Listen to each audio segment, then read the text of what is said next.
I'm taking a slightly different approach in answering this question. A couple of months ago, I got a questionable activity call. It's a catch-all for anything suspicious. The caller stated she believed someone had snuck into her backyard, climbed up onto her second floor deck, and then left an imprint of their dick on her sliding door. I show up to the call about 5 minutes later, and she's mad at me because I didn't schedule an appointment to come over, and her kids saw me. She didn't want her kids to think something bad had happened. After we get past her anger towards me for showing up, she shows me the glass sliding door in question. In all fairness to the caller, there was a sizable smudge and imprint on the glass. However, the imprint looked nothing like any penis I've ever seen. In fact, the imprint looked really similar to the dead bird laying on the deck next to the door. When I pointed out the dead bird and explained my belief that no dick had been placed on her door, the caller became incredibly irate and told me she moved to our city because it was supposed to be very safe, but now she was thinking of moving away because naked people throwing dead birds at her house was more than she could handle.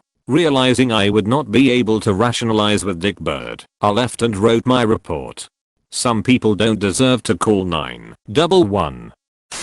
That sounds like my old neighbor in an apartment we used to live in. She called the cops because she saw a rat in her apartment, demanded cops come and get it. Another time she called because someone stole her parking spot they weren't assigned. My favorite was when she called the cops because she was being stalked. My husband and I had our rear pressed against the door to the hallway just lulling BC. She had been doing stuff like this for months. Ends up someone called her asking for their child to be in her daycare, which she did not own. Wrong number, no problem, right? But they called when she was on her way to work. They knew this was annoying. The person called back later after work, thinking that she was the daycare again. They knew she was off of work because they had been stalking her. That poor cop. He literally by the end of it just said, "Ma'am, I'm not sure what you want me to do here." She then insisted he track down the stalker, to which he had to explain legally why he couldn't do that. It was so quiet in that building after she moved out.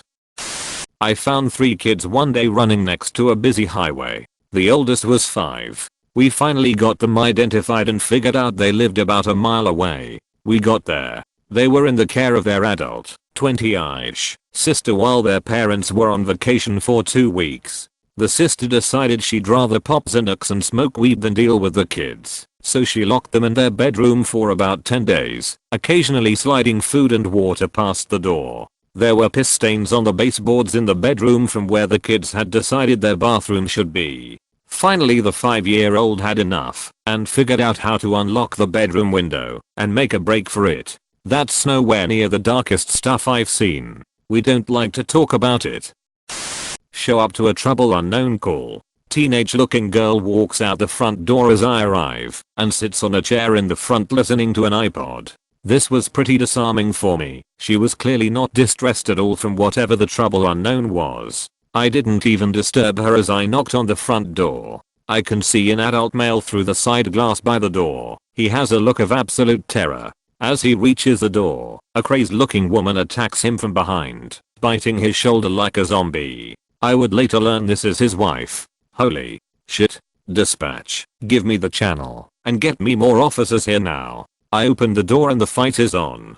Pull this woman off and wrestle her to the ground, face down. She's very small framed, probably 5 feet and 100 pounds maximum. I'm a foot taller and 80 pounds heavier. She's screaming and flailing. I grab hold of her right arm, attempting to put it behind her back for handcuffing, but she is supernaturally strong for some reason. I've got both hands on her right wrist now trying to control her, and she's not giving at all. I try pain compliance, muscle gouges, anything to give me an advantage. No response, still fighting. It felt like this was going on for a long time, but in reality it was a few minutes. Finally backup arrives, and he immediately goes to grab her left arm, seeing what I'm trying to accomplish. I'm finally able to get a handcuff on her wrist and pin it to her back, and my partner cuffs the other wrist, but she slips out. Small frame, small hand/wrist. This happened a few times in a row, and finally out of frustration I yelled, "Just clamp the fucking cuff all the way down. We'll adjust it when she's under control."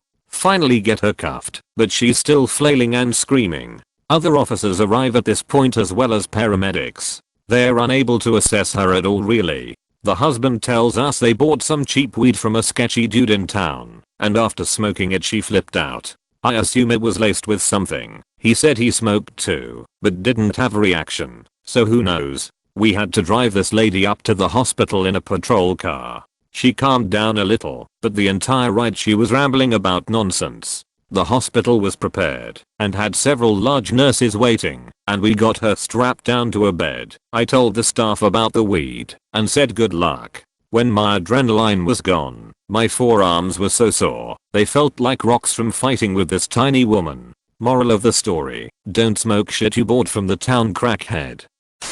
You're giving me flashbacks. One of the worst calls was almost exactly like this, except on a king-size waterbed that was almost exactly the size of the room it was in. It had to have been assembled in place because there was only about 6 inches of space between it and the wall, so absolutely nowhere to gain leverage while wrestling with tiny psycho woman. It was absolutely frickin' ridiculous, squooshing up and down on this goddamn bed while the unhinged zombie harpy tried to bite me and I tried to cuff her. Finally got her in cuffs, then just bodily picked up her 90 pounds and carried her spitting and clawing to the ambulance that had just arrived. It was like trying to stuff a cat fight into the back of the ambulance. I'm pushing, the medics are pulling, and about the time I think we've got her in she slips a cuff and clocks me right over the eye with the loose manacle. I saw stars and started bleeding, and about that time the cavalry finally showed up.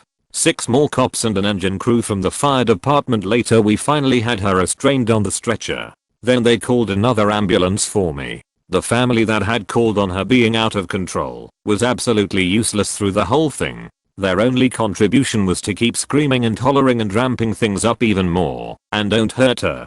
Don't hurt her. Don't hurt her. I'm the one you need to worry about. Crazy bitches trying to eat me. A friend of mine is a cop in the UK and his story is more WTF as he saw it unfold, but missed how it all started. It was his first week out on patrol, and he was assigned to an experienced partner. They respond to a burglary in progress, and are told that a nearby dog unit was on the scene already. When they arrive at the property they hear a commotion outside that's clearly between an officer and a suspect, and they open the garden gate to assist the dog unit. What they then witness is a suspect face down on the grass, an officer stamping on the suspect's back whilst holding his arm up near her hip and shouting stop resisting, and the police dog absolutely going to town on this guy's buttocks with his teeth. The suspect is, unsurprisingly, struggling and resisting and then ends up kicking the dog.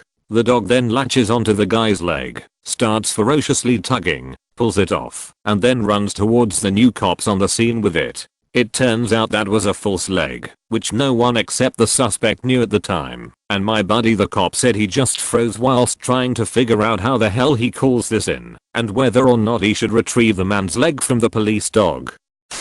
This reminds me of an incident that happened to a nurse friend of mine in Worcester, Massachusetts, in the late 70s. There had been a lot of gang violence recently that involved machetes. A guy from one of the gangs got hacked up and was brought into the area where my friend worked, and staff were warned to be on the lookout because there was a chance the rival gang would send someone in to finish him off. A lot of family members were crowded around the guy, weeping and wailing, and my friend had to squeeze through them to adjust the guy's forth. As she brushed by one man, she felt something metal in his sleeve and immediately notified security, who came in and frisked the visitor. Turned out he had a prosthetic arm. My friend was mortified. Might not really fit here as I'm not a cop, but still a WTF. As a brand new air nurse we had 2 police officers drop off a naked man bleeding from his groin area. We were informed he was not in custody, but they would be in the waiting room to arrest him. When he was discharged, the city would have had to pay for his care if he was under arrest. The man refused to say anything without his lawyer, so all I knew was the chief complaint, cut on scrotum. I take off the towel and get to see my first testicle, as in without the normal fleshy covering. The way the skin was ripped I thought for sure a police dog was involved. I'll spare you the rest of the gory details. Someone manages to get the backstory out of the cops. Dude was in the shower when they arrived to arrest him on a meth charge. He runs and tries to hop over a chain link fence. Not nearly as exciting as I was thinking. Thanks for watching. Subscribe for more daily 6 PM Reddit uploads.